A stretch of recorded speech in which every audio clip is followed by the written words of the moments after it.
বাংলাদেশ জাতীয় ক্রিকেট দলের খেলোয়াড়দের বেতন এবং ম্যাচ ফি সম্পর্কে তো বোধহয় আমরা সবাই জানি, কিন্তু বাংলাদেশ জাতীয় ক্রিকেট দলের কোচিং স্টাফদের বেতন সম্পর্কে কি আমরা জানি?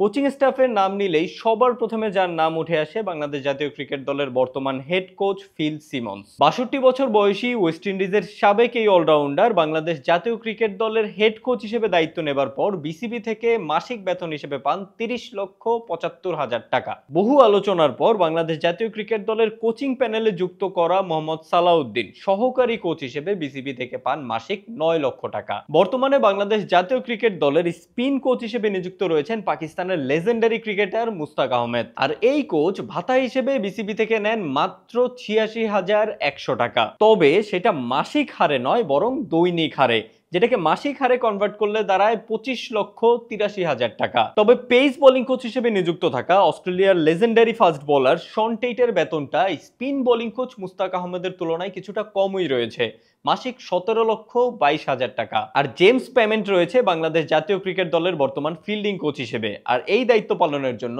জেমস পান মাসিক 13,53,000 টাকা। এর বাইরেও কিন্তু বাংলাদেশ জাতীয় ক্রিকেট দলের সাথে আরো বিভিন্ন কোচিং স্টাফ রয়েছে, ফিজিও রয়েছে, বাট তাদের বেতনটা হয়তো অতটা উল্লেখযোগ্য পরিমাণের না, তাই অতটা প্রকাশ্যেও আসে না।